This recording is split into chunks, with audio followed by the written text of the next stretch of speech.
Mau mau online mau offline tapi inget kelas sebelumnya kalau nggak salah di apa online gitu. Mau offline juga takut saya lagi sakit mata, ntar sakit mata sekelas gitu. Iya nih, merah banget. Misalnya bakteri ya. Oke. Terakhir kita ngapain? Coba ingat nggak instruksi saya teman-teman kerjakan nggak? Apa cuman angin lalu doang?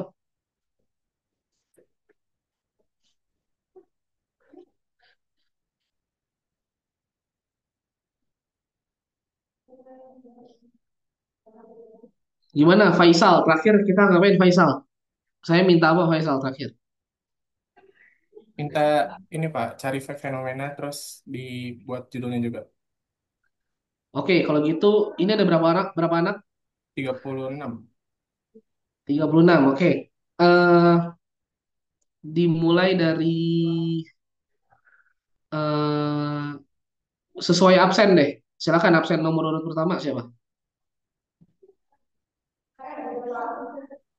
Eh, Sesuai abjad atau mim Pak? Sesuai abjad atau sesuai NIM ya Pak? Kalau di absen yang saya pegang sesuai abjad. Abjad aja. Dari Adip Pak. Oke,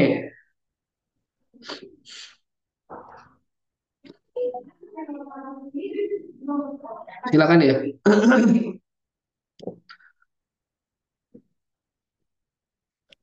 Eh, Permisi Pak, saya Adip. Oke, siap. Adib. Oke, langsung Dip. Jadi judul penelitiannya tuh pengennya saya mau tentang social commerce gitu, marketplace Facebook. Terus yang mau saya kulik itu eh, sistem jual beli via COD-nya itu Pak. Jadi jual beli handphone sistemnya COD terhadap pendapatan warga wilayah Jakarta Pak. Hah? COD tapi pendapatan warga gimana tuh? Jadi kan kalau saya amatin gini Pak, sekarang banyak eh, individu gitu Pak, kayak warga-warga biasa lah. Sekarang ini mereka nyari pendapatan sampingannya itu dari jual beli handphone COD Pak. Nah, itu udah dari dulu nggak sih? Emang ya Pak? Kalau dulu, Gitu. tapi Cuman kalau yang Shopee-nya belum ada dulu gitu. Dulu pakai Kaskus. iya sih dulu Gitu. kan kayak mungkin banyaknya di OLX gitu Pak.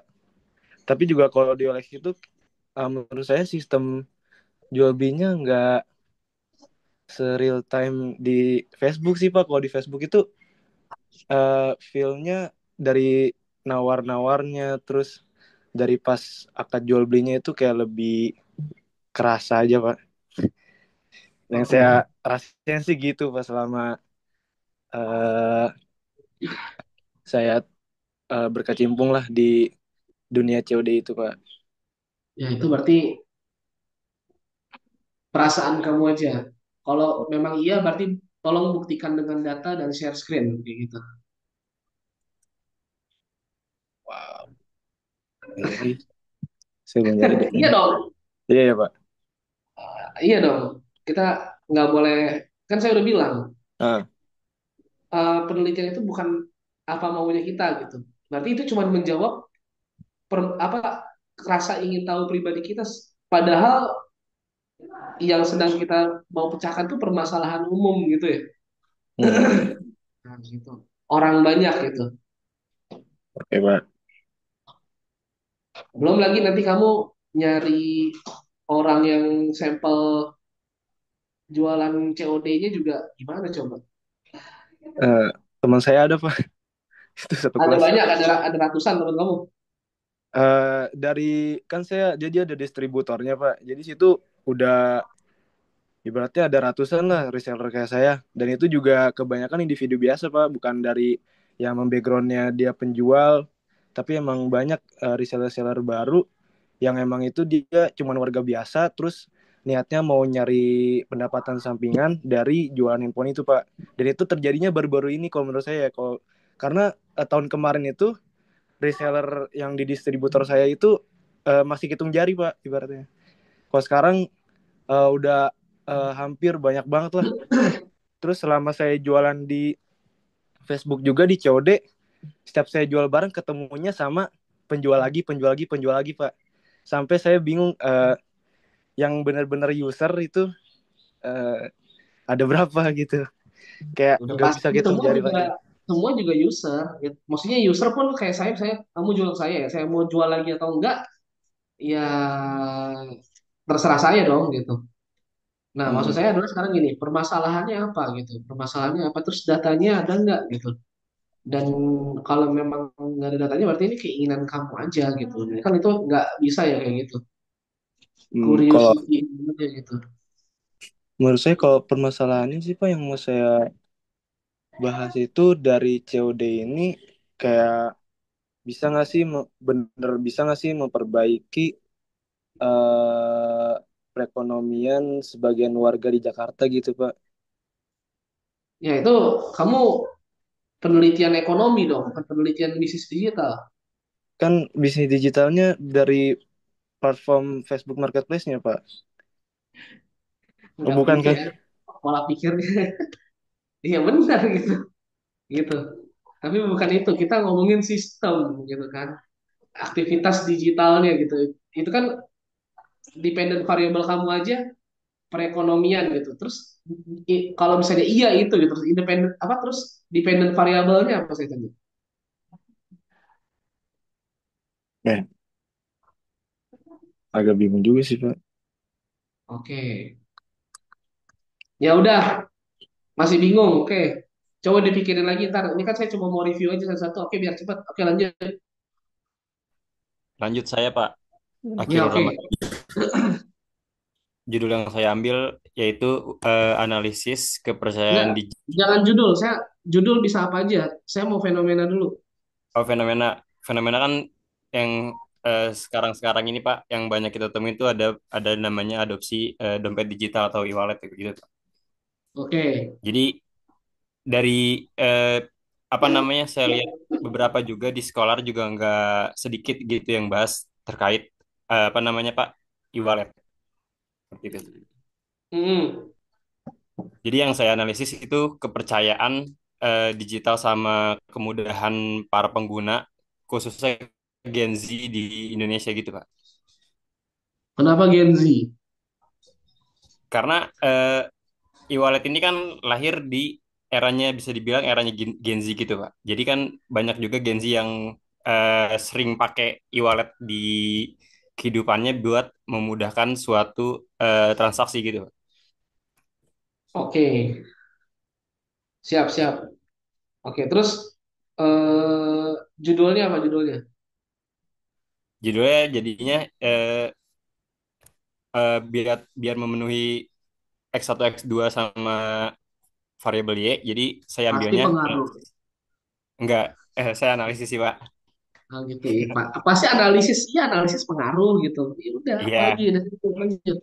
Nah, analisis kepercayaan digital dan kemudahan penggunaan terhadap adopsi dompet digital atau e-wallet generasi Z oh, di Indonesia. ya bikin yang lebih eye catching lah, jangan pengaruh analisis, pengaruh analisis gitu hubungan gitu. Coba tanya sama ChatGPT kira-kira apa nih judulnya gitu. Coba kamu lihat ada nggak paper luar negeri yang judulnya relation eh, relationship between gitu, the effect of gitu nggak ada pasti. Coba lihat paper-paper nggak ada kayak gitu. Oke Pak. Ya kita coba coba ini ya beyond gitu. Oke, lanjut lanjut. Makasih. Oke Pak, saya Pak izin. Jadi yang saya ingat kemarin itu cuma nyuruh topiknya doang Pak, belum sampai judul. Jadi kalau yang Ya, oke. kalau yang dari saya rasakan ya sebagai user Hmm. juga, saya ini ngambil topiknya tentang UI UX dalam aplikasi sekuritas investasi Pak. Soalnya kalau yang dari kasus yang beberapa bulan lalu itu yang ajaib tuh, mereka tuh emang Hah? sengaja sengaja makein pinjaman dari ajaib biar usernya itu anggapannya eh, ngutang ke mereka kalau rugi gitu Pak. Jadi ya itu base yang saya pakai sih Pak tentang UI UX ini eh, aplikasi investasi. Tapi untuk judulnya saya masih belum kepikiran sih Pak dikembangin Judul kayak gimana. gampang. Oke, tadi kan UI UX, tapi terus hubungannya UI UX sama pinjaman ajaib apa Amar? Eh, seben sebenarnya bukan kepinjaman ajaibnya ya Pak, tapi lebih bagaimana eh usernya itu masih bisa loyal atau pakai aplikasi itu. Soalnya kan aplikasi investasi kan banyak ya Pak. Hmm. Apa misalnya kamu menemukan bahwasannya ada berita atau isu terkait dengan UI UX-nya si ajaib jelek atau UI UX-nya berantakan atau apa gitu sehingga kamu comes up dengan isu ini gitu. Iya Pak betul. Soalnya yang kemarin itu bahkan satu orang aja bisa kayak rugi 1 miliar lebih sih Pak. Itu kan masalah banget ya kalau orang-orang ya gak ngerti dari UI UX saya gitu. UI UX itu kan user interface, user Dan experience ya. experience ya. Jadi gambaran dari aplikasinya buttonnya di mana, Hmm, terus dia naruh menu di mana gitu. ya. Hubungannya sama rugi apa? Oke, kalau yang dari ruginya itu kemarin itu begini sih Pak, bagaimana dari ajaibnya ini merancang mereka tuh sengaja nih button yang diutamainnya ini defaultnya sebagai yang pinjaman itu. Jadi orang-orang yang Hmm, biasanya ngeklik asal ngeklik aja itu mereka pasti ngeklik itu. Bahkan ini Pak, kan di ajaib itu ada yang namanya cache, ada yang regular. Nah, itu ah, tuh nggak ada sama sekali informasi atau tutorial lagi gitu loh Pak. Bukan tutorial tapi kayak button help-nya aja nggak ada. Kayak jelasin ah, cash itu apa, regular itu apa, day trading itu apa, ah. bedanya apa. Itu nggak ngerti Pak mereka nya Pak. Begitu sih Oh, Pak yang jadi jadi masalah. orang disesatin kayak gitu. Iya, kayak gitu. Oh, boleh, boleh, boleh, boleh, boleh, boleh. Oke, sip, sip, sip, sip. Oke, oke, makasih Amar, Amar, makasih Oke Amar. Pak. Tapi untuk Lanjut, lanjut. data-datanya saya juga bingung sih Gimana? Pak. Datanya berbentuk apa dan diambilnya yang kayak gimana.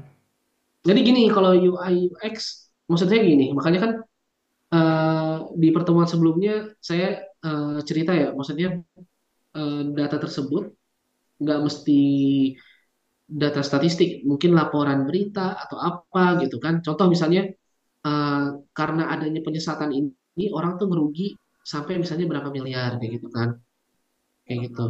Nangkep Ya. nggak? Nah Oh iya kayak Pak, gitu. Pak.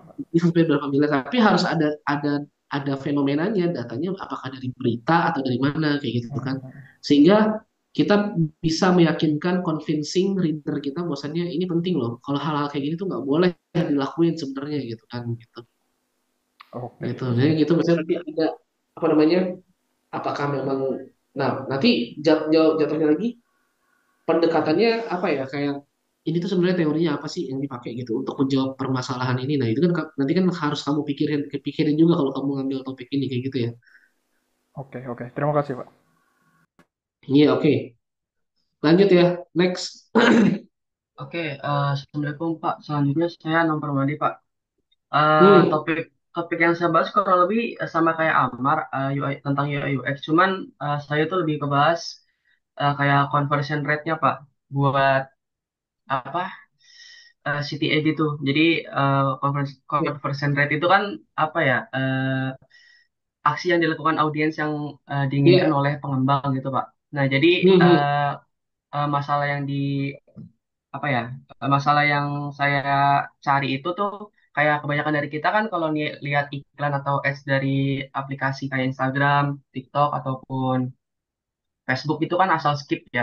Nah, di sini tuh saya pengen cari tahu kira-kira nih apa nih yang kurang nih gitu kan karena kan mungkin dari CTA entah dari layout kah atau dari apa warna segala macam gitu Pak. Oke, oke, nangkep, nangkep saya maksudnya. Ya sementara pembahasan kita itu dulu ya biar cepat ya. Oke, Oke oke siap makasih. Pak. Siap terima Eh, kasih Pak. Anang ya. Lanjut, lanjut, lanjut langsung. Oke Pak, sebelum perkenalkan saya Atia. Jadi kalau dari saya sendiri yang ingin dibahas itu terkait em, tentang apa ya penggunaan AI yang menghasilkan konten dan juga produk digital buat owner. Jadi Heeh. ini terkait sama ada juga terkait menyinggung soal eh, copyright gitu Pak, sama reputasi dari ownernya. Kan mereka menghasilkan konten dan juga produk digital tuh dari AI gitu Pak. Hmm. Iya, iya, oke, oke. Tapi ini bukan berarti ini ya, sering dengan berjalannya waktu pasti topik-topik kalian ini akan berubah karena kalian akan terganjal sama teori gitu kan, sama sama variabel dan sebagainya kayak gitu ya. Oke, lanjut lanjut. Selanjutnya saya Bianca, Pak. Saya menilai topik pengaruh paparan konten video pendek TikTok terhadap sikap kognitif, afektif, dan fanatik donasi terhadap pinjaman online di Indonesia itu karena topik ini relate banget sama fenomena digital sekarang, terus juga relate ke kehidupan kita sehari-hari, karena banyak sekarang kayak banyak gitu kan Pak yang itu pinjol-pinjol gitu, terus juga Iya, relevan sama bisnis digital karena mempelajari eh, interaksi antara teknologi pemasaran digital sama perilaku konsumen. oke, oke. Boleh, boleh, Iya, boleh, boleh. Ini boleh nih. Oke. Lanjut, lanjut, ya, lanjut. makasih Pak. Kalau topik yang mau saya angkat itu terkait pengaruh kemudahan penggunaan TikTok Pay Later yang eh, baru-baru ini launching di 2024 terhadap perilaku pembelian impulsif dan literasi keuangan pada generasi Z. Variabel variabel independennya ada kemudahan akses pengguna, kemudian variabel dependennya ada perilaku pembelian impulsif dan literasi keuangan, Pak, pada generasi Z. Oke. Jadi fenomena yang mau saya angkat ya terkait itu kurangnya literasi keuangan dan pembelian impulsif. Oke. Lanjut, lanjut.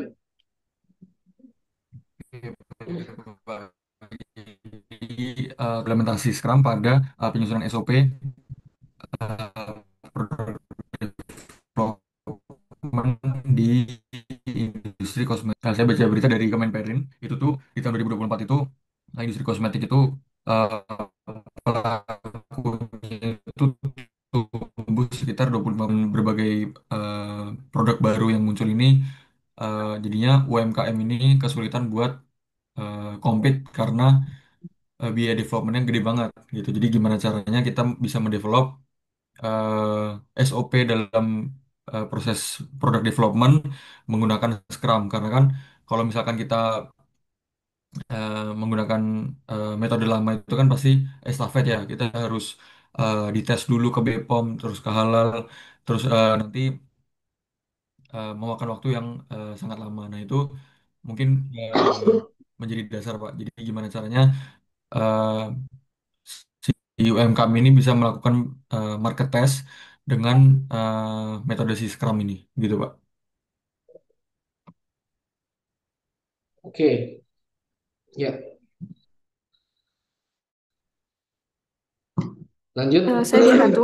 Jadi topik yang saya mau bawa itu terkait kayak faktor sosial dan literasi keuangan pada digital payment.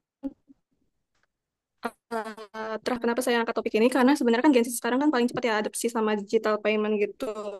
Kayak misalkan Hmm. beli makanan, terus transportasi juga, terus jajanan pinggir jalan. Itu kan sekarang tuh rata-rata tuh serba cashless. Nah, tapi ini tuh juga bukan karena praktis saya, tapi juga ada pengaruh Gen Z ini masih kurang literasi keuangan. Jadi kayak mereka tuh cepat tergoda gitu sama yang banyaknya promo. Oke, oke.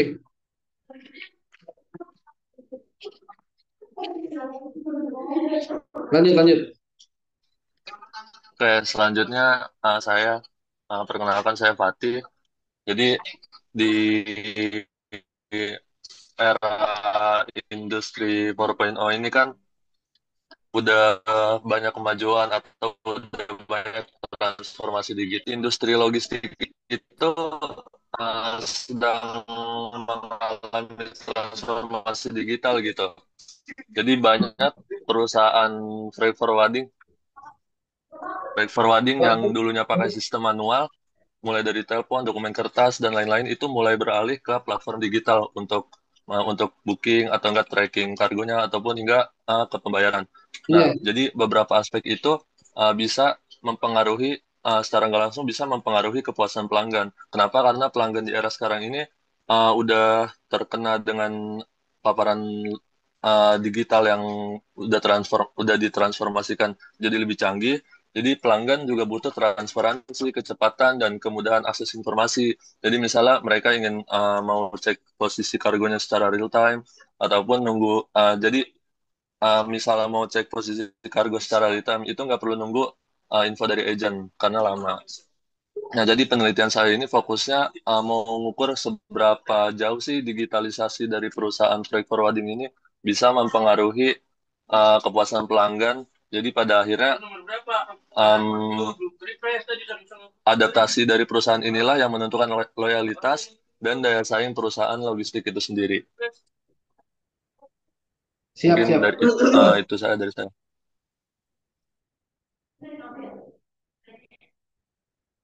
Lanjut.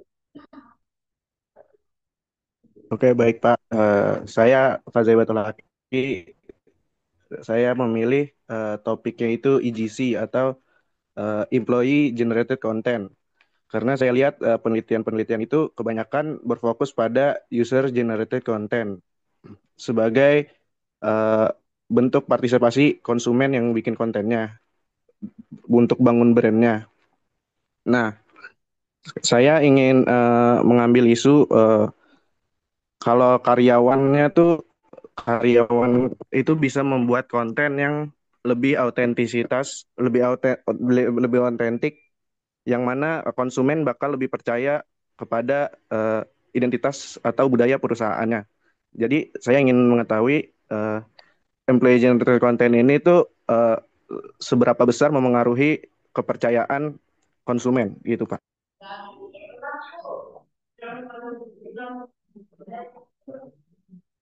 Oke, oke. Lanjut, lanjut. Oke Pak, izin saya Firgian Akbar. Saya pengen ngebahas terkait dampak integrasi AI dalam penggunaan chatbot customer service di Indonesia ya Pak. Soalnya kan sekarang sekitaran 2 tahun lalu lah ya, ini kan banyak bukan banyak sih, terjadi COVID-19 waktu itu pas sekitaran 5 tahun lalu. Nah itu banyak perusahaan yang mana mereka melakukan downsizing perusahaan kan pada saat itu mereka beralih jadi dari penggunaan customer service menjadi chatbot pada saat itu. Nah di satu sisi emang oke lah, pada saat itu kan memang penekanan operasionalnya cukup oke dan juga eh, cukup efektif dan juga efisien lah. Tapi sekarang seiring berjalannya waktu itu banyak sekali perusahaan yang mempertimbangkan apakah efisien itu berbanding sejalan dengan loyalitas pengguna. Karena banyak sekali sekarang para pengguna yang komplain karena katanya eh, mereka itu dibalas misalkan dengan balasan dari chatbot yang ya udah kayak nggak begitu peduli sama konsumennya, beda dengan mereka yang menggunakan customer service yang di belakangnya itu langsung oleh manusia. Bahkan sekarang itu masih banyak perusahaan yang mana front desk-nya emang masih pakai AI, cuma pas untuk lebih dalamnya lagi itu masih digunakan manusia. Nah, ini saya pengen nyari info lebih lanjut aja sih Pak, apakah ini apa namanya perkembangan ini tuh apakah integrasi AI-nya tuh bisa benar-benar ngeberi efisiensi lah tanpa ngorbanin loyalitas pelanggan.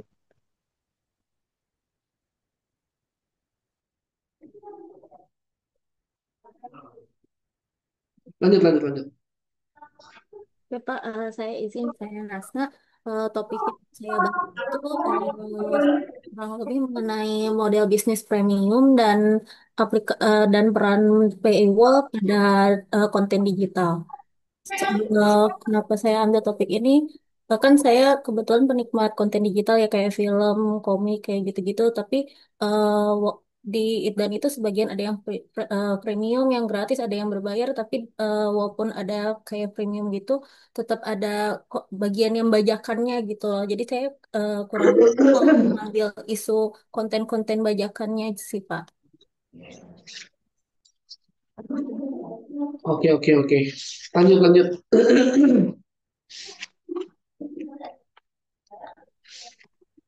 Kalau saya itu tentang Gen Z yang lebih milih gunain e-wallet daripada bank konvensional. Kan kalau sekarang kebanyakan Gen Z itu kan kayaknya e-wallet ya Pak, karena mereka juga kalau di e-wallet itu nggak ada kayak biaya admin segala macem. Jadi kayak saya pingin eh, menganalisis kayak kenapa sih sekarang sini bisa maksudnya lebih memilih si e-walletnya sendiri daripada bank konvensional. Sedangkan kalau bank konvensional sendiri kan itu udah ada dari dulu dan itu pun kayak masih banyak juga dipakai gitu sih Pak. Oke,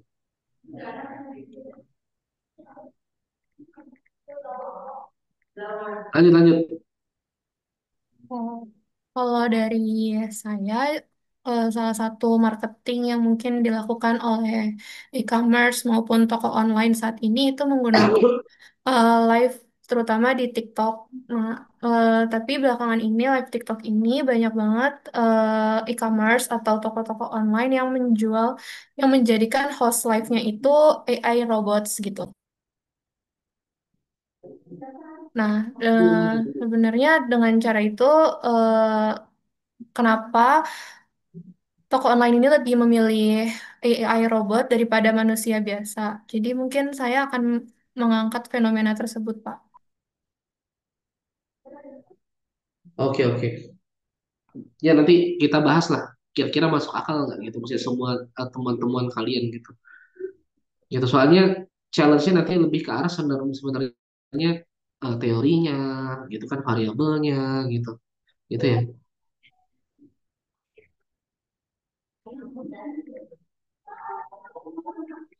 Izin lanjut ya, Pak. Lanjut, lanjut.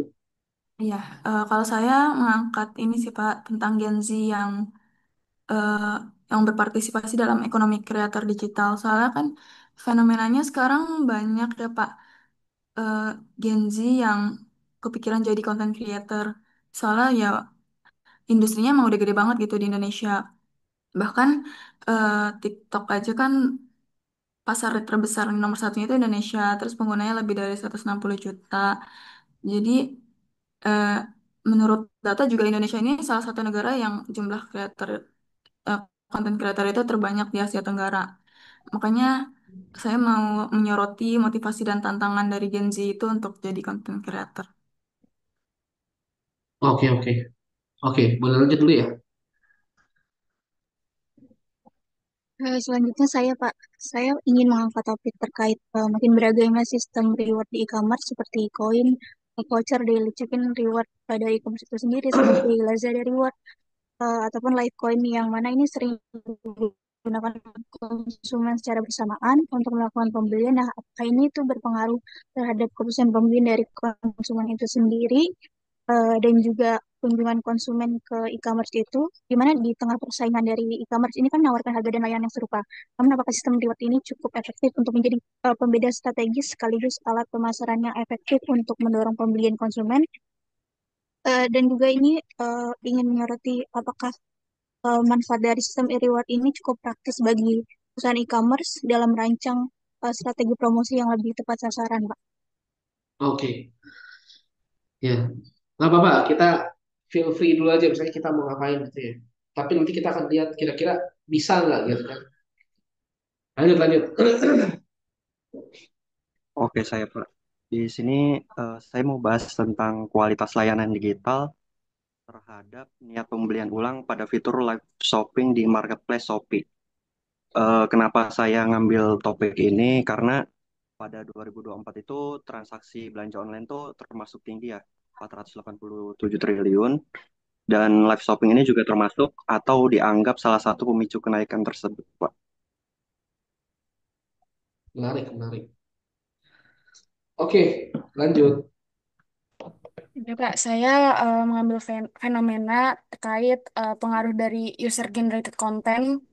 di sebuah e-commerce atau media sosial. Jadi kan orang tuh kalau mau membeli, pokoknya kalau mau belanja online kan pasti selalu lihat review, lihat rating, pokoknya dari foto-foto dari yang udah membeli. Nah, apalagi UGC, UGC ini kan termasuk salah satu yang menjadi sumber utamanya kan. Jadi saya pengen saya pengen bikin pengaruh user generated content terhadap Hmm, keputusan pembelian konsumen di e-commerce. sip. Oke, lanjut. Berikutnya saya Maheswara, Pak. Jadi judul penelitian saya ini pengaruh penggunaan AI terhadap keputusan pembelian konsumen. Ya, karena kan saat ini banyak ya perusahaan yang sudah mengimplementasikan AI ini terhadap perusahaannya seperti dalam pembuatan iklan atau dan lain-lainnya. Jadi dan untuk rekomendasi barang-barangnya. Jadi rekomendasi AI ini bisa memengaruhi cara konsumen mengambil keputusan pembelian. Misalnya lebih cepat membeli karena direkomendasikan oleh AI yang dari ini. Jadi kenapa meneliti ini? Karena banyak dari penelitian sebelumnya ini berfokus pada teknologi digital secara umum dari kayak pengaruh dari media sosial atau pengaruh e-commerce, tapi belum terlalu banyak yang mendalami hubungan spesifik antara penggunaan AI terhadap keputusan pembelian konsumen gitu, Pak. Wah, lengkap banget nih. Ya, nggak pakai AI kan? Enggak kok, Pak. Oke, lanjut, lanjut, lanjut.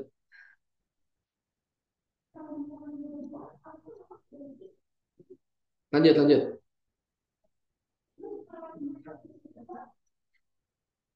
Ya Pak, maaf Pak, saya lupa.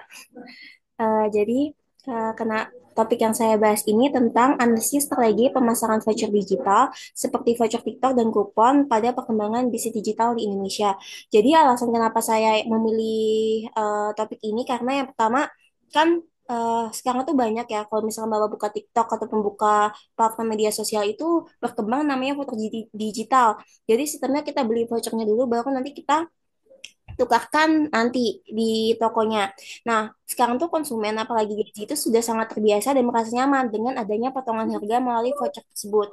Nah, biasanya dalam praktiknya kan biaya diskon ini ditanggung secara bersama atau cost sharing antara si platformnya, penyedia platformnya TikTok atau si kupon ini dengan merchant atau UMKM-nya seperti Kopi Kenangan ataupun Momoyo dan lain sebagainya.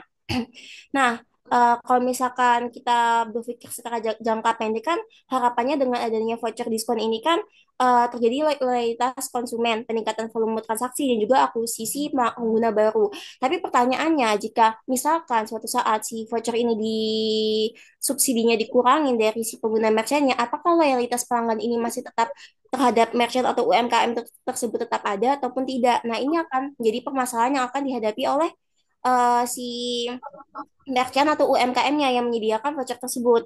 Nah, maka dari itu penelitian yang saya teliti ini untuk menjawab pertanyaan apakah efektivitas voucher digital ini akan membangun loyalitas konsumen secara jangka pendek atau jangka panjang. Terus apakah strategi subsidi ini mampu menciptakan keuntungan jangka panjang juga atau hanya membakar uang untuk promosi merchant itu sendiri dan bagaimana cara agar voucher ini tidak hanya menjadi kayak pancingan sesaat lah, tapi juga bisa membangun loyalitas dari konsumen tersebut. Oke, next, next, next. Baik, kalau saya Pak itu mau menganalisis efektivitas influencer marketing di platform Instagram. Nah, jadi kan Instagram itu kan populer banget nih Pak, banyak pengguna aktifnya ada jutaan kan Pak. Nah itu Hmm.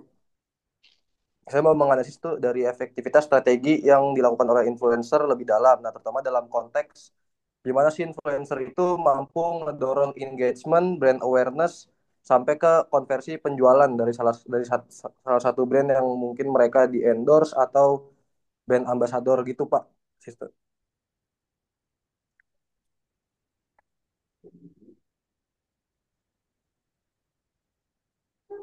Siap, siap, lanjut.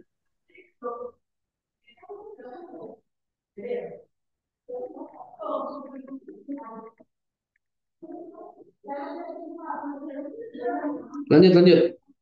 Udah nggak ada, kamu terakhir nih. Maaf, Faisal. Oh, oke. Sorry. Oke, jadi eh, fenomena yang saya ambil, fenomena saya ambil itu kayak short form video commerce terhadap pengaruh sama pengaruh purchase intention sama impulsive buying si pengguna ini kayak TikTok, Reels atau Shorts gitu. Jadi eh, sekarang ini kan kayak pengguna TikTok, Instagram Reels sama YouTube Shorts kan nggak udah banyak kayak just fungsi mereka itu nggak cuman kayak buat hiburan doang sekarang ini tapi juga sebagai media marketing gitu. Nah, terus mereka juga ada algoritma yang kayak ngasih ke orang gitu dan itu kayak biasanya algoritmanya pintar dan nampilin kontennya sesuai sama minat orang itu sendiri gitu. Nah, jadi brand juga ada peluang lebih besar buat ngasih perhatian produknya mereka ke orang-orang tersebut. Nah, ini tuh yang bikin eh apa sih namanya? Pengguna yang tadi media-media TikTok kayak Instagram sama YouTube tadi tuh ada namanya tuh impulsive buying gitu, Pak. Kayak ada Iya, misalkan ada review short dari apa influencer nanti pasti ada keranjang hijaunya. Nah, di situ yang bikin si pengguna itu bakal apa consider untuk beli dan ujung-ujungnya pasti bakal beli gitu. iya, iya, iya, iya. Gitu. Oke, oke. Masuk. Siap, siap. Lanjut, lanjut.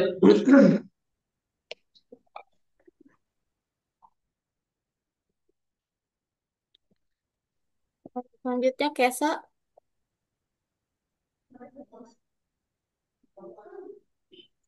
Kesa Berapa orang lagi, Hasna?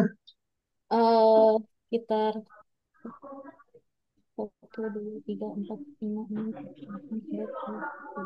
13-an lagi, Pak.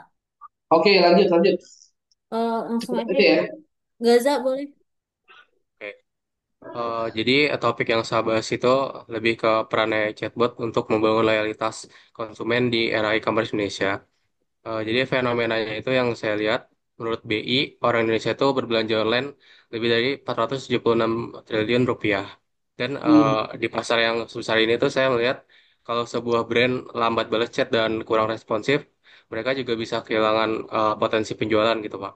Jadi yang saya Ya. pengen highlight di sini tuh, apakah untuk AI chatbot ini berperan untuk membangun loyalitas konsumen gitu, Pak. Oke, siap, siap. Lanjut. Ya, lanjut.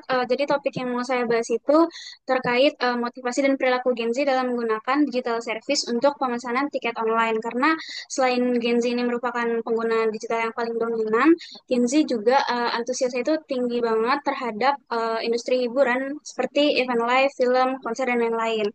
Dan yang mau saya bahas di sini itu lebih ke consumer behavior-nya, jadi kayak motivasi psikologis apa yang mendorong perilaku Gen Z untuk memilih memesan tiket secara online. Oke, oke, lanjut. Next. Uh, Oke, selanjutnya saya milih topik terkait dampak live streaming e-commerce terhadap keputusan pembelian konsumen. Alasan saya milih topik ini fenomena yang cukup besar, mulai dari brand besar sampai ke UMKM itu udah mulai pakai live streaming buat marketing produk mereka. Terus juga menurut saya di lingkungan saya juga banyak yang terpengaruh buat beli barang karena live streaming. Oke. Ya, next.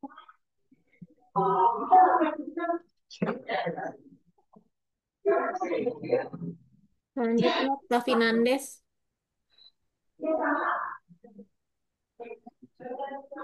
Raffi Nandes.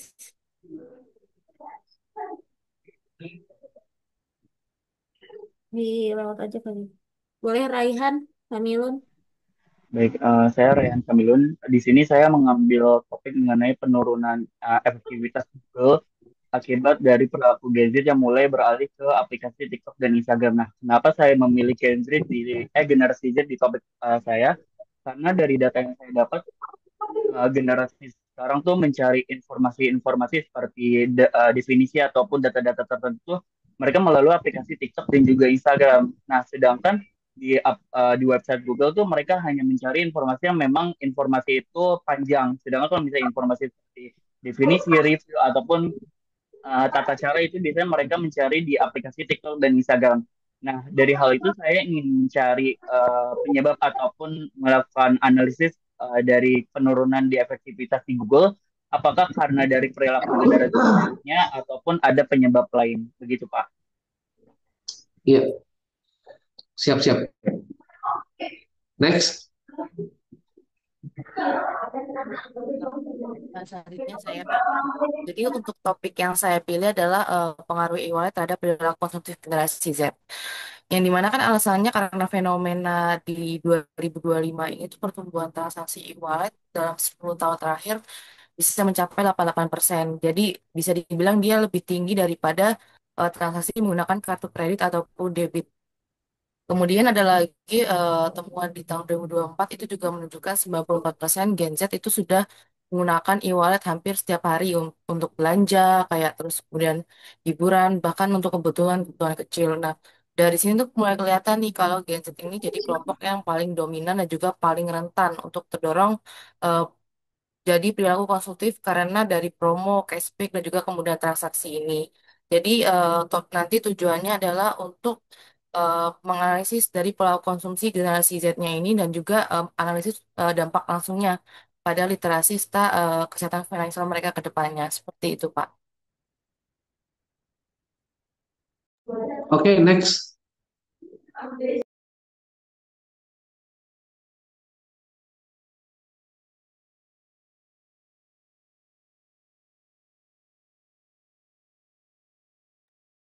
Next.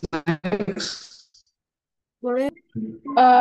Jadi topik penelitian saya itu saya mau angkat topik NFC keychain yang jadi alat pembayaran digital gitu.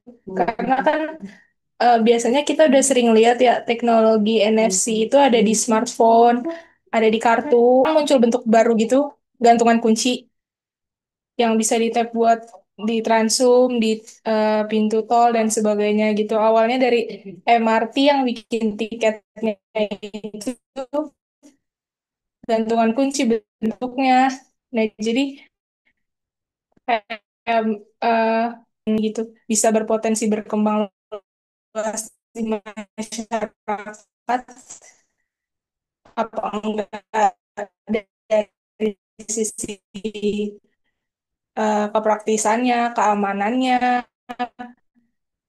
gitu sih Pak. Oke, lanjut. Ya. Topik yang saya angkat itu pengaruh konten di TikTok dan Reels Instagram terhadap pembelian tiket film di Indonesia. Itu karena beberapa waktu belakangan ini ada beberapa film yang jumlah penontonnya itu kan ada banget. Padahal kayak setelah ditonton atau di review ulang itu ternyata kayak overrated gitu. Nah, saya mau analisis apakah dengan adanya konten TikTok dan Reels ini itu sangat berpengaruh terhadap pembelian tiket film atau enggak. Oke. Lanjut. Oke, di sini saya akan membahas pengaruh sosial media terhadap putusan pembelian konsumen pada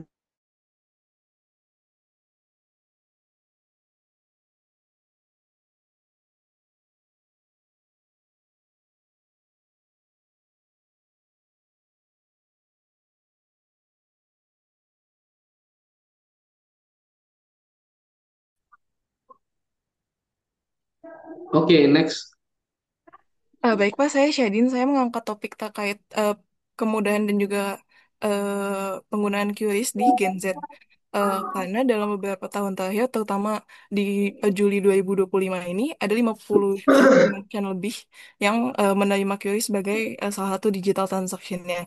Kemudian hal ini tuh menunjukkan adanya pergeseran perilaku masyarakat dari transaksi tunai ke transaksi digital, sehingga menarik untuk melihat apa saja sih faktor-faktor yang mempengaruhi preferensi Gen Z dalam menggunakan QRIS, dan bagaimana hal tersebut ini bisa mencerminkan adopsi pembayaran digital di Indonesia. Oke, lanjut. Oke. Aku Tasya. Ah, aku rencananya pengen ngambil topik fintech sih Pak, digital banking gitu. Nah, rencananya itu judulnya pengen pengaruh user experience dan brand trust terhadap royalitas pengguna aplikasi Blue by BCA di kalangan Gen Z. Karena Gen Z itu kan jadi target utama bank digital ya, karena mereka paling akrab sama smartphone dan juga aplikasi keuangan. Nah, tapi ada tantangan juga kan gitu, yaitu loyalitas pengguna. Karena Gen Z itu terkenal gampang banget pindah aplikasi. Kalau misalnya ada yang lebih uh, banyak promonya atau yang adminnya lebih, yang free admin kayak gitu. Jadi menurut aku menarik gitu untuk dibahas tentang loyalitas pengguna ini. Tapi kalau masalah diskon kayaknya nggak cuma Gen Z deh. Saya juga begitu. Kayaknya bahkan baby boomer juga lebih parah kayaknya gitu. Gimana tuh cara jawabnya? Sebenarnya ngambil Gen Z tuh biar lebih sempit aja sih Pak penelitiannya. Soalnya kalau semuanya kayak terlalu luas gitu. Menurut Bapak gimana? Iya, maksud saya yang dari tadi ngomongnya Gen Z kayak Gen Z itu important gitu. Cuman importantnya saya belum nemu gitu. Iya, dia adalah dominasi sekarang gitu. Cuman di mananya gitu. Kalau tadi alasannya adalah dia uh, adalah orang yang paling tidak loyal gitu. Ya orang kalau dikasih insentif pasti nggak loyal gitu. Misalnya Kak, saya aja deh gitu. Misalnya mau nggak pindah ke sini nan gitu. Iya aja deh gitu. Kayak gitu. Jadi nanti coba dikaji lagi nggak apa-apa. Next. Saya Yahya. Saya berencana topik tentang uh, platform microsite yang khusus untuk menjual produk digital seperti Linktree, Link ID, karena fenomena kreator ekonomi dan produk digital yang berkembang pesat, banyak kreator yang mencari income dengan menjual ebook, kelas online, dan produk digital lain melalui Link ID itu. Ya, saya tertarik ingin meneliti seberapa efektif platform microsite tersebut dalam menghasilkan conversion dan juga pendapatan untuk para kreator. Apakah lebih tinggi dibandingkan dengan penjualan melalui marketplace, dan apakah pendapatannya uh, sustainable. Begitu dari saya. Oke. Lanjut. Udah Pak, itu yang terakhir. Itu yang terakhir ya. Oke, sebentar, sebentar.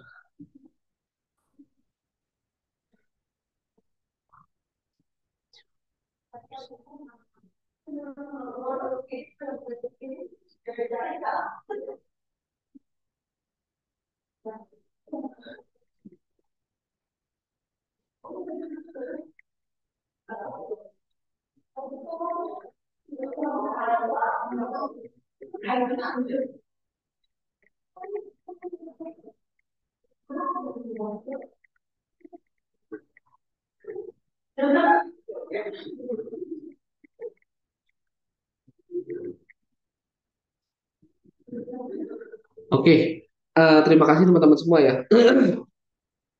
Jadi ini tuh pertemuan keempat ya?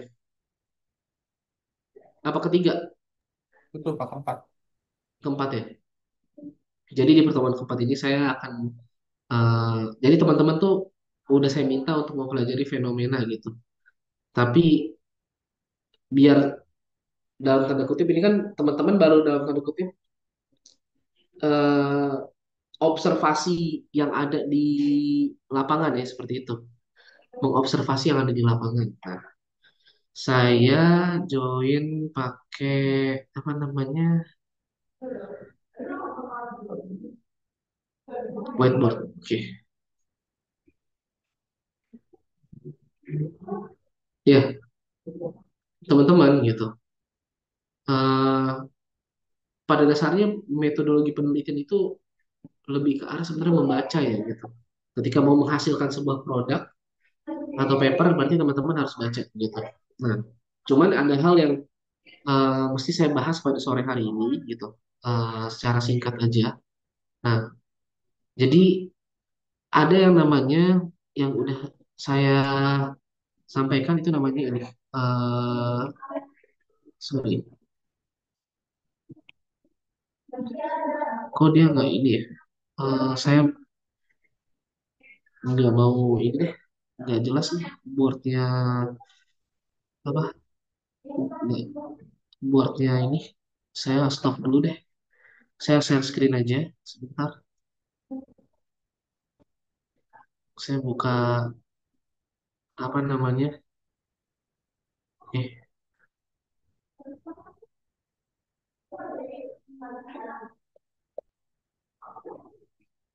kelihatan ya screen saya ya?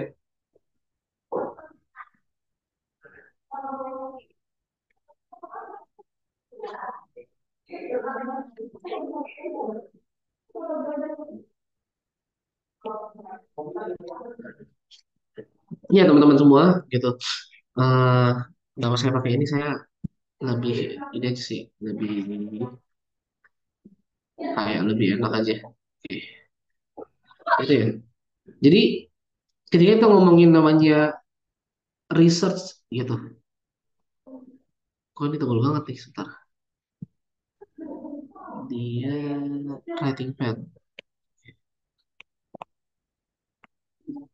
gitu. Research framework gitu ya. Teman-teman sering yang lihat gini ya, ini ke sini gitu. Oke, yang ini variabel apa nih? Ini variabel apa teman-teman? Variabel X, X. Pak. Gitu, gitu ya. Ini variabel, sorry sorry, variabel X. Yang ini satunya lagi, Iya, Pak. Y. Y gitu. Oke. Nah, kalau begini,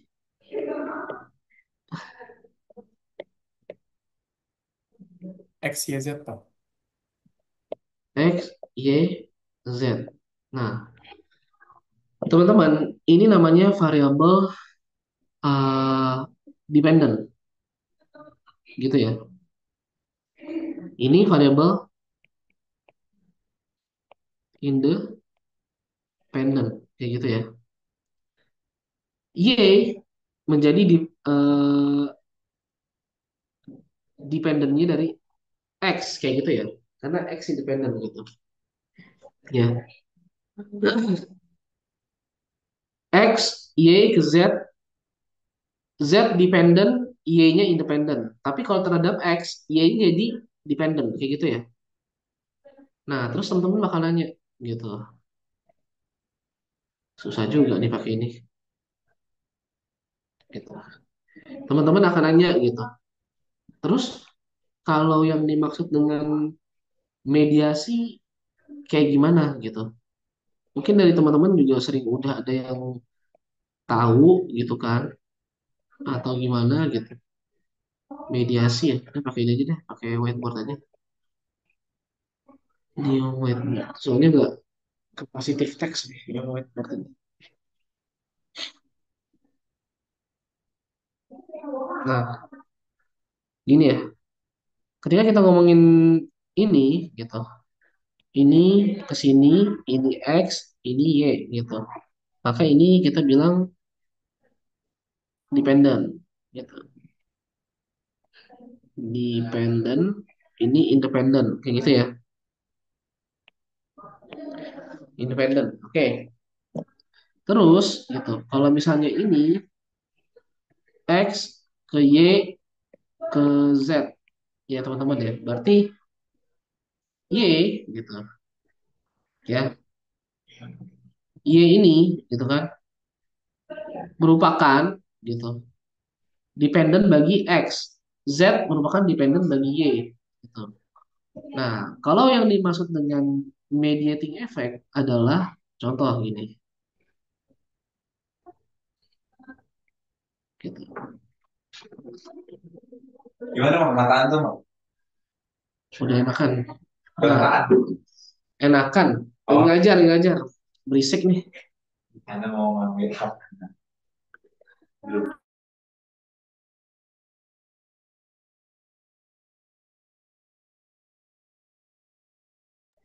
berisik ya. Ya. Jadi gini, ini X, ini Y, ini Z gitu. Atau biar ininya gini deh. Ini kalau gitu nggak kelihatan gitu. Sorry, gitu. Ini ini ini variabel nih gitu teman-teman. Ini variabel. Ini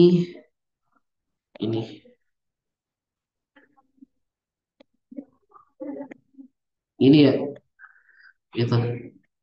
Ya. Ini X, ini Y, ini Z, kayak gitu ya. Ini X sama Z, ya dia X mempengaruhi Z gitu. Kalau begini ya. Tapi kalau ke atas X mempengaruhi Y, ya lu Y mempengaruhi Z gitu.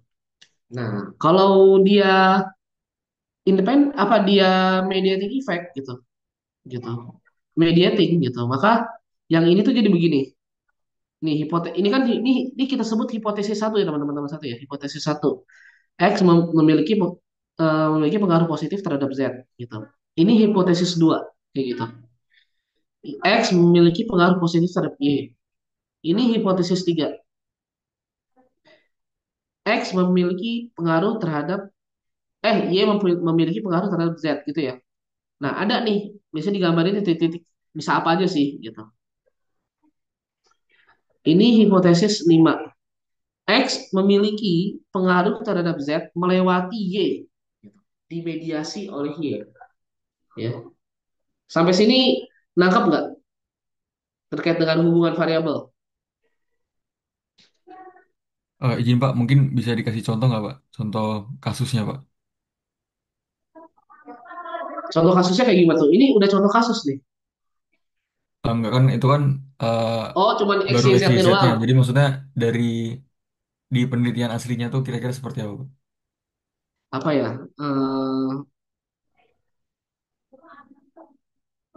Misal ya, ini belum tentu ada ya, belum tentu ada ya. Misalnya ini kita namain purchase intention kayak gitu ya. Kita namain purchase intention kayak gitu. Terus ini namanya eh di sini service quality. Service quality memiliki pengaruh positif terhadap purchase intention, keinginan membeli. Maka kita bilang ini X1. X1 lagi, hipotesis satu ya. Sebentar. Kok hilang? Gimana nih? Kita bilang itu hipotesis sorry, hilang lagi.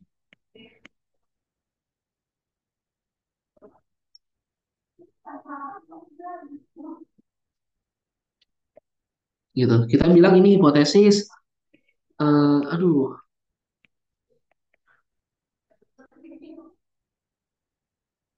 mana sini? Wait.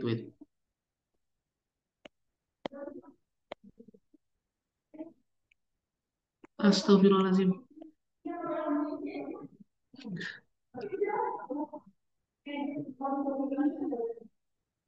Sebentar.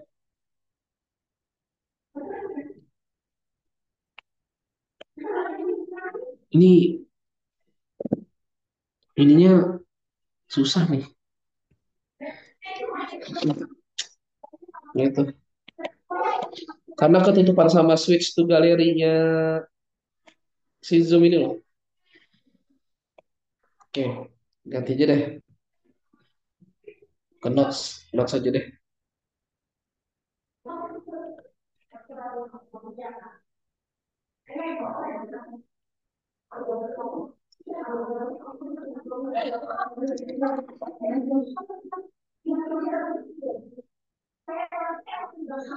Oke, saya share screen lagi.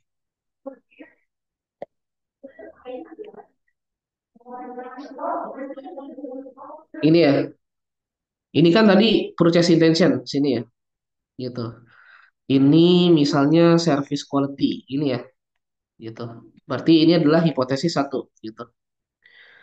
Service quality, gitu, eh, berpengaruh terhadap apa memiliki pengaruh positif terhadap trust, misal. Trust di sini ya. Trust, makanya saya bilang hipotesis dua gitu. Ini memiliki pengaruh positif terhadap trust, orang beli barang karena dia trust kayak gitu. Nah, tapi gitu kan ini H1, H2, H3. Anggap gambarnya kayak gini ya. Ini saya bilang H5, H4 gitu. H4 adalah service quality memiliki pengaruh positif terhadap purchase intention melalui trust kayak gitu. Nah, contohnya gitu. Kira-kira nangkep nggak? Anggap Pak. Ya, jadi inilah yang titik-titik ini yang kita bilang mediating effect. Ya, kalau begini apa namanya?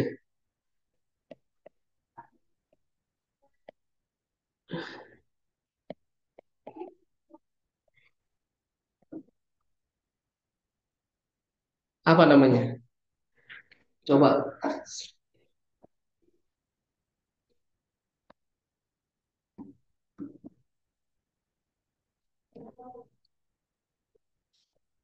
silakan.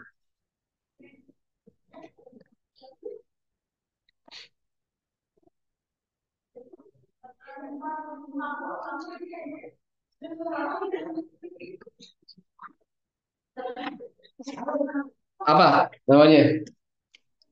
Ini kan mediating effect. Nah, ini tuh apa tuh? Ini variabel apa sebutannya?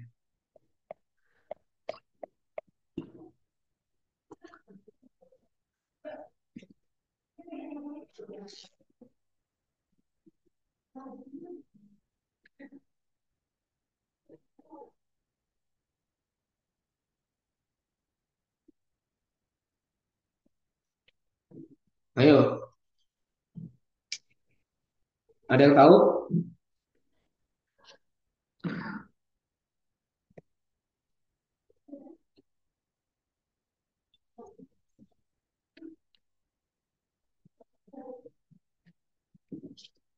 Saya tunggu.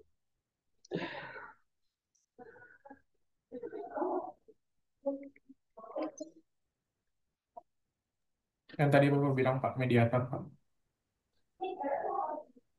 Ya, mediator kan di atas nih. Ini mediator nih, Faisal. Kalau yang titik-titik ini dia sebagai mediator. Kalau ini dia sebagai indirect effect kayak gitu ya.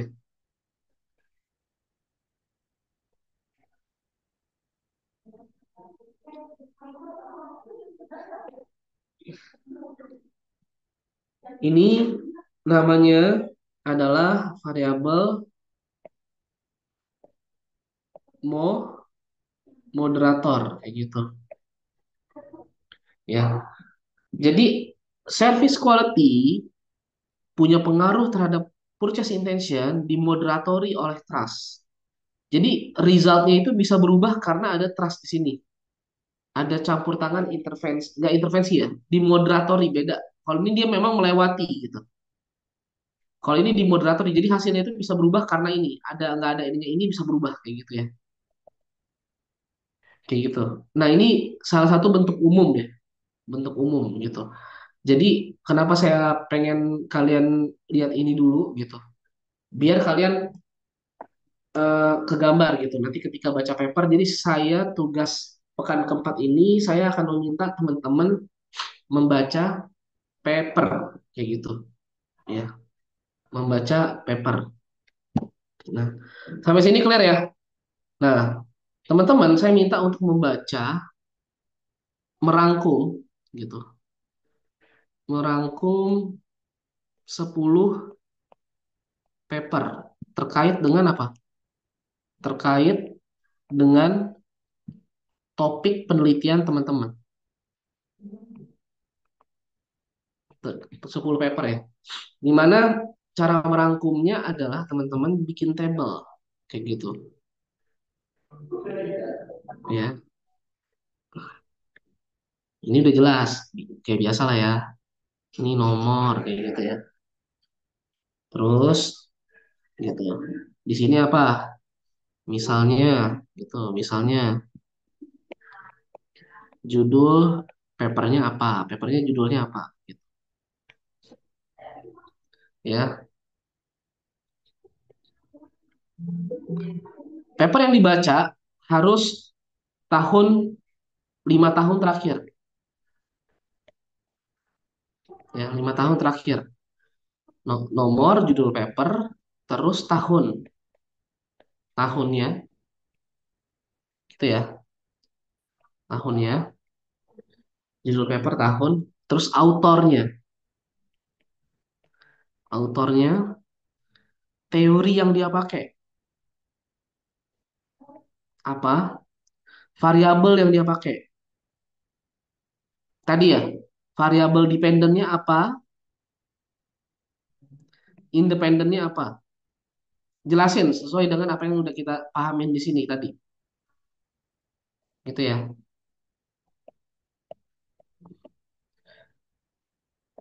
Alat ukur per variabelnya, misalnya tadi ada PI di sini. Jelasin, item measurement, alat ukurnya, bagaimana cara mengukur PI. Misalnya ada pertanyaan kuesionernya, satu, dua, tiga. Terus nanti variabel lain ada satu, dua, tiga, kayak gitu. Ya. Terus ringkasannya, dia ngomong apa? Papernya ngomong apa? Saya harap teman-teman tidak menggunakan ChatGPT asal nyari dan sebagainya, karena saya akan tahu teman-teman ngasal apa enggak gitu. Ya. Bapak mau tanya tadi sebelum kesimpulan apa, Pak? Apa? Sebelum kesimpulan tadi apa, Pak? Item measurement. Item measurement. Gitu. Item measurement. Alat ukurnya ya. Gitu. Yang perlu diperhatikan adalah begini teman-teman semua. Ini kan kita ngomongin tadi. Ketika nyari paper, please cari paper yang memang dia causal relationship. Karena kita di Indonesia atau di WNJ itu banyaknya causal relationship. Causal relationship itu kayak gimana? Yang begini, X ke Y, kayak gitu. Ya, gitu. Jadi kalau penelitian tiba-tiba dia pakai, misalnya di sini beta apa sama dengan terus alfa ditambah ini, ya jangan dulu gitu ya. Jadi yang memang ada research frameworknya, kerangkanya, gitu ya. Research frameworknya. Nah, output dari tugas kalian adalah yang pertama ini, tabel ini, ringkasan ini. Ketika ini udah ada, maka output berikutnya adalah teman-teman mulai merancang research framework teman-teman sendiri. Gitu. Nanti teman-teman udah mulai merancang eh, topik apa, misalnya AI, gitu, AI adoption kayak gitu. Terus judul terserah mau apa, misalnya gini, penggunaan AI, gitu, AI, bukan penggunaan AI, sorry, misalnya eh, adopsi AI, misalnya kalau saya gitu, eh, di tengah maraknya, jangan deh, misalnya ini judul bisa apa aja ya, teman-teman mau bikin yang, saya nggak minta teman-teman bagus-bagus judulnya pengaruh bla bla bla juga boleh gitu kan, tapi kalau bisa jangan gitu. Oke, judul, terus habis itu teman-teman mulai mendesain research frameworknya, begini kah, begini, misalnya begini, ini begini, terus ini begini, ya bebas aja, ya kan. Berarti outputnya topik, ada nanti teman-teman bikin di, ada topik, terus ada judul gitu. Ya, masuk. Assalamualaikum. Waalaikumsalam. Gimana mandikan? Padahal emang gak punya AC. Gak punya mandikan. Panas bener.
Halo Virgi.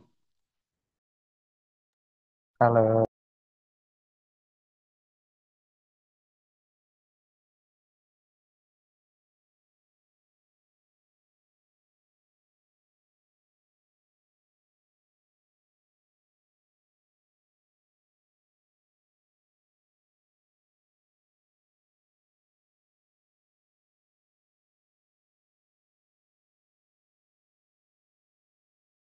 Adalah nanti teman-teman bikin apa bikin satu apa namanya satu ya di HVS report gitu.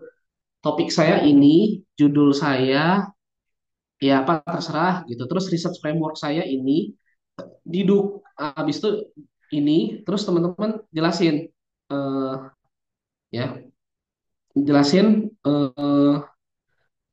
misalnya kan ini variabel X1, ini X2 gitu ya. Ini Y, ini Z gitu ya. Jelasin variabel gitu. X1 definisi konseptualnya apa? Gitu. Konseptual ya. Terus operasionalnya apa?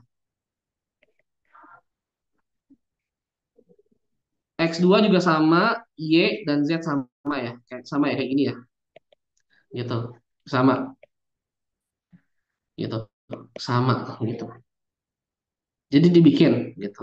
Terus alat ukurnya X1 cara ngukurnya item measurement-nya apa? Kan ini kan ini penelitian yang look like sama teman-teman ya. Yang ini juga output. Teman-teman bikin ini sama yang ini ya.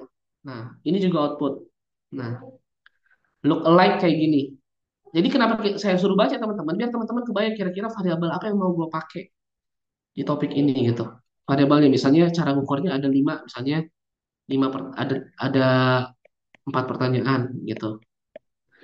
Terus cantumin reference-nya ini dari paper apa? Reference dari paper apa? X2 juga sama, Y juga sama, Z juga sama gitu. Oke, sampai sini clear? Pak, maaf. Kan Iya. yang setelah kita bikin baca paper itu dan buat tabel yang yang apa sih? Yang kita bahas topik judulnya gitu-gitu di satu file yang sama apa dipisah aja nanti jelasin lagi minggu depan. Enggak. Jadi gini, pertama halaman satunya tuh ini gitu. Jadi ini dulu yang dibuat gitu. Selesai ini dibuat ya, selesai yang ini dibuat ya teman-teman semua gitu. Gitu. Selesai apa namanya? Yang ini dibuat gitu. Oke, clear ya. Ini dibuat nih teman-teman udah buat ini nih gitu ya kan. Nah, terus halaman berikutnya teman-teman buat yang ini. Gitu ya. Buat yang ini gitu. Lalu bikin penjelasannya. Oh, ada masih kurang. Penjelasannya apa? Teorinya, teori yang teman-teman pakai untuk menjelaskan gitu. Teori yang dipakai untuk menjelaskan research framework ini. Kayak gitu ya. Nanti teman-teman bikin narasi sebelum variabel, bikin narasi sebentar. Gimana tuh cara add-nya? Gitu. Jadi sebelum itu variabel teman-teman bikin narasi ya. Gitu.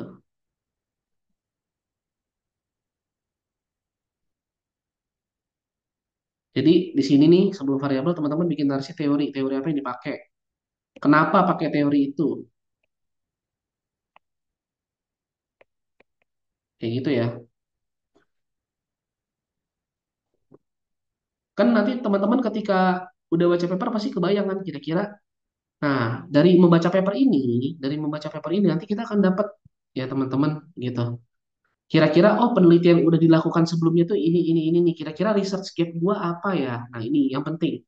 Ini buat taruh di bab 1. Research gap gua apa ya? Yang membedakan gitu. Membedakan penelitian gua gitu dengan penelitian sebelumnya. Penelitian sebelumnya Gitu ya. Sampai sini clear? Izin konfirmasi dong, Pak.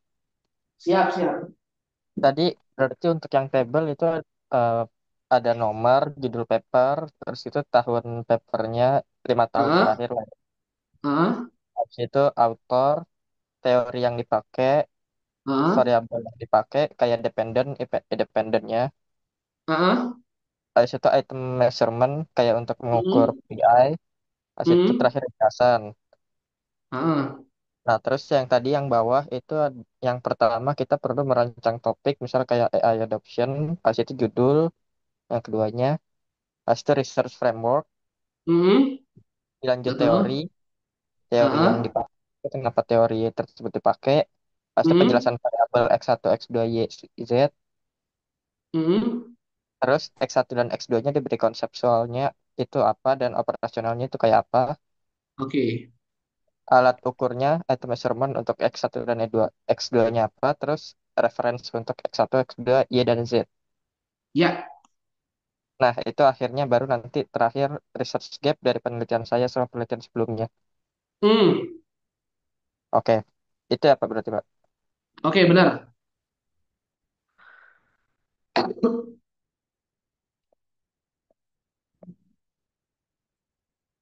Oke, clear ya. Seminggu selesai nggak kira-kira? Boleh nego nggak Pak? Soalnya kan 10, ini lumayan banyak ya Pak. Oke, 2 minggu bisa. Bisa, Pak. Pak, berarti ini buat pengumpulannya bentuknya dokumen atau Excel atau gimana, Pak? Dokumen. Berarti PDF ya, Pak? Ya, Berarti deadline-nya 2 minggu, berarti pertemuan ke-6. iya. Pertemuan keenam ya. Nanti saya PJ tolong ingetin saya bikinin GCR-nya untuk pengumpulan kayak gitu ya. Baik, Pak. Oke, Kayak, nanti pun saya apa? Gimana? maaf, Pak. Kan pas kelas kemarin kan Bapak bilang si yang web bisdik yang ada jurusan gitu ya, Pak. Boleh minta nggak, Pak? Oh, itu jurnal aja sama kayak jurnal biasa gitu. Maksud saya eh, belum tentu ada juga di situ gitu. Itu kan tempat tempat orang publish gitu loh. Maksud saya makanya carinya di scholar.google.com atau di Science Direct yang kemarin saya tunjukin kayak gitu. Nanti kalian mau taruh kan Pak Osli bilang kan nanti publikasi kan gitu. Nah, kalian taruh di situ aja nggak apa-apa gitu. Nanti kita taruh situ rame-rame kayak gitu. Biar jadi portofolio teman-teman kayak gitu. Gitu ya. Nanti saya kasih linknya juga. Belum tentu juga ada topik kalian di situ gitu. Untuk referensi boleh lah. Gitu. Oke. Gimana yang lain?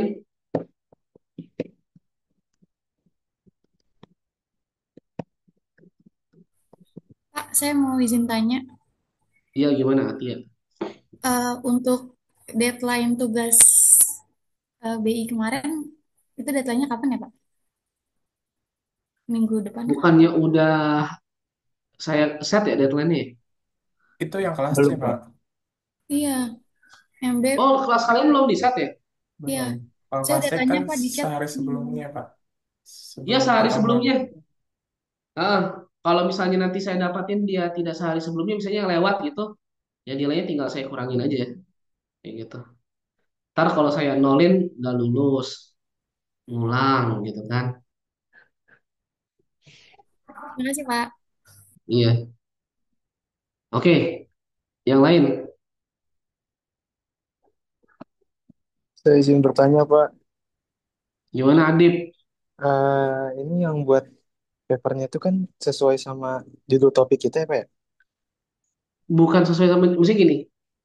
Barangkali kamu tuh nemuin topik dari baca-baca paper gitu. Tapi kalau misalnya kamu udah kebayang pengen penelitian itu, ya bisa juga gitu. Saran saya sih coba explore ya gitu. Oh, oke Pak. Jadi misalkan topiknya mau berubah tuh gara-gara kita baca paper itu nggak apa-apa, Pak. Nggak apa-apa, nggak apa-apa, Oh, nggak apa-apa, oke. nggak Makasih apa-apa. banyak, Pak. Makanya kan saya bilang bisa jadi setelah kalian baca paper dan ngeliat, ih nggak ada nih topik gue nggak ada nggak jelas misalnya gitu kan, ya pasti berubah gitu kan kayak gitu. Oke, makasih banyak, Pak. Iya.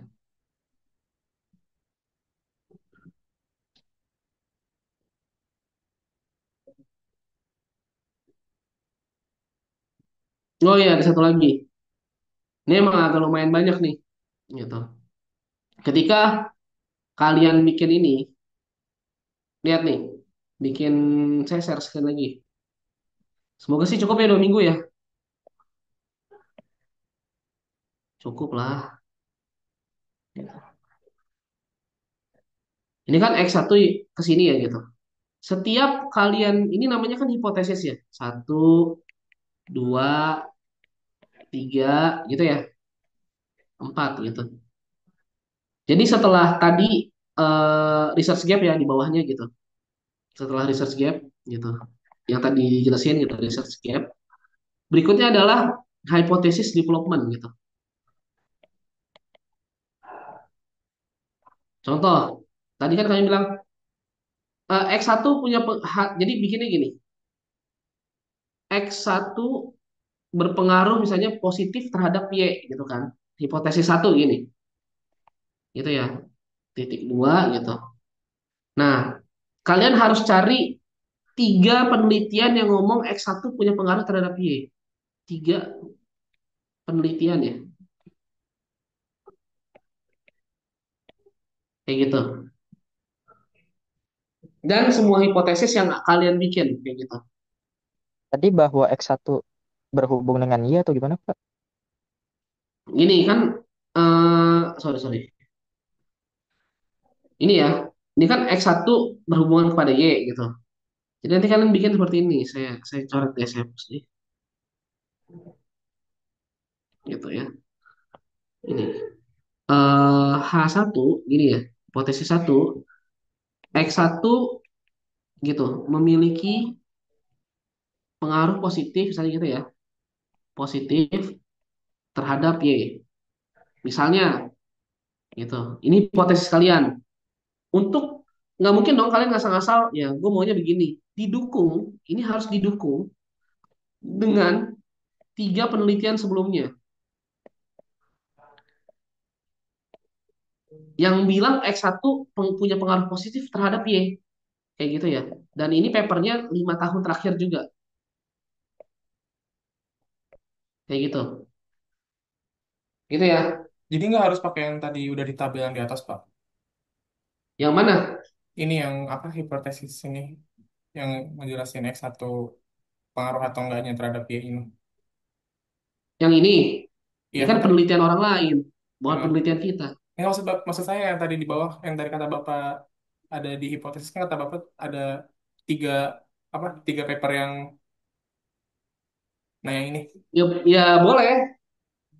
Ya, berarti intinya adalah harus nggak dari yang tadi juga nggak apa-apa kan kalau maksudnya nyari lagi gitu. ya nyari lagi boleh.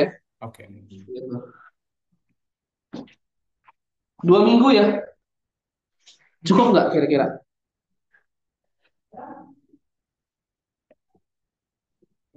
Cukup, Pak. Cukup lah. Gitu. 10 paper gitu. Pelan-pelan ngerjainnya gitu 2 minggu gitu. Kalau dikerjain selesai, kalau nggak dikerjain nggak selesai. Itu masalahnya. Gitu. Coba dilihatin doang ya. Gitu. Oke, sampai sini clear nggak?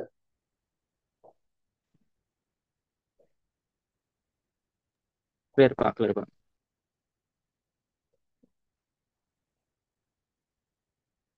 Oke ya. Sampai sini clear. Eh, berarti udah paham ya. Kalau nggak paham silakan boleh chat saya aja gitu. Atau nanti di classroom di chat-chat aja gitu ya. Di Google Classroom-nya kita interaksi kayak gitu. Oke, ada pertanyaan apa enggak? Atau cukup?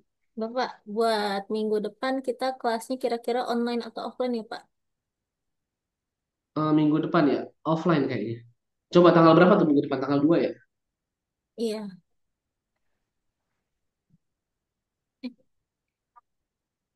Tanggal 2 insya Allah offline. Tapi gini, kalau pertemuan sebelumnya nggak offline, mendingan online aja gitu.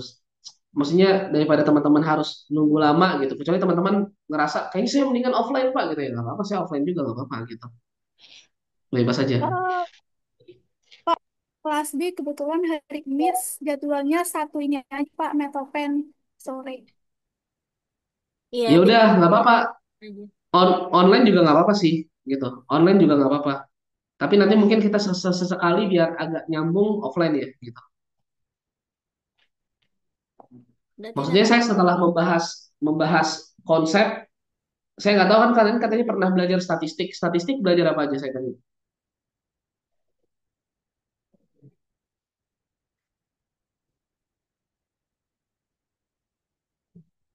Belajar linearitas nggak? Misalnya cara cara regression kayak gitu. Iya, Pak. eh, terus cara apa namanya regression, terus variabel A atau variabel B kayak gimana kayak gitu. Belajar nggak? Regresi linear sih paling Pak kemarin. Ya nanti saya nggak tahu gitu. Makanya saya butuh tahu dulu gitu. Misalnya teman-teman belajar statistiknya kayak gimana gitu. Kalau teman-teman nggak bisa jawab juga saya bingung. Yang belajar teman-teman ya gitu. Yang belajar teman-teman ya harusnya teman-teman yang tahu jawabannya. Makanya saya nanya, belajar statistiknya sudah sampai mana?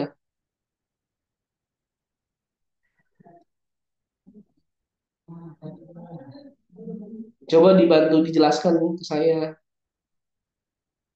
gimana.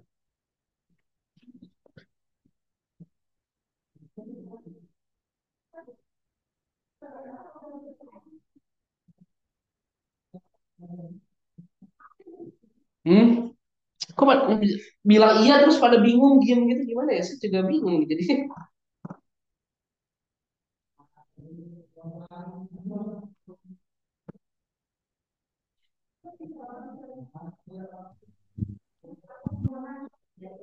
gimana nih? Saya bingung nih. Teman-teman bingung, saya tambah bingung. Saya lebih bingung, Pak. Oh gitu ya. Udah kalau gitu kita ulang aja apa gimana? sebenarnya lebih karena statistika tahun kemarin ya, Pak. Jadi banyak yang lupa gitu. Enggak rencananya saya pengen kalau teman-teman masih bingung, saya pengen ngulang gitu. Step by step kayak gitu ya. Sambil ngulang aja nggak apa-apa sih, Pak, biar ingat lagi sekalian belajar ulang lagi. Iya, nanti kan harapannya kan outputnya kan nanti kan publikasi di jurnal yang dibimbingin Posri itu. Jadi ketika ini kalian udah selesai bab 1 sampai bab 3-nya, terus ngambil data kan. Nah, kita running data, maksud saya kayak gitu. Running data, nanti kita pakai data yang teman-teman pakai. Nanti kita coba pakai pakai SPSS gitu kan, apa namanya multiple regression kayak gitu. Terus nanti kita coba lagi pakai misalnya pakai AMOS kayak gitu ya, menggunakan structure equation modeling kayak gitu. Nanti saya ajarin step by stepnya kayak gitu. Boleh, Pak, boleh. Saya dulu belum pernah diajarin begitu sih, Pak. Boleh, Pak. Oke, Tapi kayak mungkin gitu itu ya. di pertemuan selanjutnya aja, Pak. Soalnya ini waktunya udah melebihi waktu pelajaran, Pak. Oh iyalah, nggak sekarang. Kan saya nanya, kira-kira mau belajarnya gimana gitu. Biar saya bisa ngukur kira-kira eh, kira-kira nanti saya merumuskan pembelajarannya seperti apa gitu. Daripada nanti nggak sesuai dengan kebutuhan teman-teman, nanti jadi ini ya, gitu. RPS bisa di inilah, bisa dinego lah kayak gitu. Gitu ya.